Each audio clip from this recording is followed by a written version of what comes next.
merong malalaglag sa inyo sa round na to. Yes. Malungkot man, isipin at gawin, ngunit ganun nga. Okay. Saan nilalagay ni Santa ang gift para sa mga bata? Yes, go! Yes, RC. Sa ilalim ng Christmas tree. Sana. Ay, nako. Pwede Medyo pang mali. mag-steal. Saan nilalagay ni Santa ang gift para sa mga bata? Stocking? Pasok na si Steph Prescott para sa second level. Ibig sabihin niyan, makakasama niya maglaro pa rin itong si Vanessa At si Bella! Magpapahinga muna panandalian si RC at si Chan Chan sa round na ito. Ngunit, pwede pa rin silang sumali sa susunod pang challenge natin. Perfect. So girls, Perfecto. you may have a rest. The rest? The rest will proceed to the rest of the game. Yan. Follow me. Welcome sa next leg ng challenge na ito. Congratulations sa inyong tatlo. Thank you. May mga questions pa rin kami itatanong. Pero para maiba, magsusuot muna kayo ng goggles na mula sa aming pinakamamahal na si Bogart. Alright, Diyos, nandito yung mga googles. Tama. Isuot. Ano sabi pa may goggles? Siyempre pa, meron kayong nakikita dito ang headband may patusok. Salve, isusuot, wag lang masyadong malikot. Take care. Ayan, so malakas na ang signal ninyo. Yes. Ngayon, may balloon sa inyong mga ulunan. Meron kaming tatanong. Pagka alam niyo yung sagot, pwesto na kayo sa napili ninyong balloons.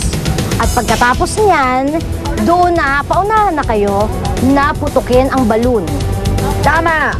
Ang unang makaputok ng balloon, ang siyang may karapatang mag-answer ng aming question. Bawal tumalon? Of course, pwedeng tumalon, Vanessa. Pwede. What the?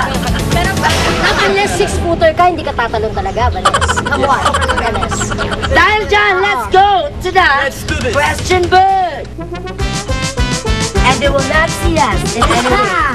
Okay, Pwesto pwesto na. na. Anong araw nagsimula ang simbang gabi? Yes, Bella. 9 December 14? Wow, ang ganda-ganda ng pagkaka-minus mo. 25 minus 9. Let's see. Of course, Pero hindi. ang sagot mo ay mali. Moving on to the next question. Simbang araw ako. Oo, simbang araw. Meron Okay. din. Next, tuwing anong araw, nagpapaputok ang mga tao? Ay! Bella, once Bella again. again. December 31. Ang gabi. Na? Gabi. New Year.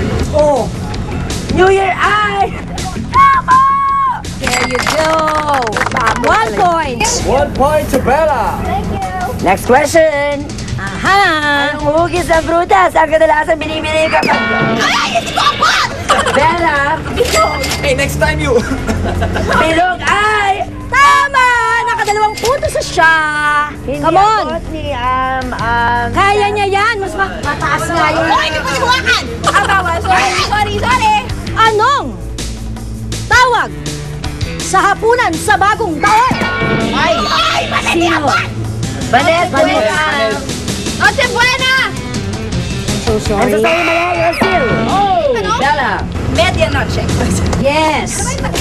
Nakatatlo na siya, so move na siya sa next level ng challenge na to. Natuwa ako na ako yung una nag-advance. Kasi at least safe na agad. Alanganin yung parang meron ng isang nakapasok, tapos dalawa kayo naglalaban. Parang, Palapit na ng palapit si Bella sa double points round.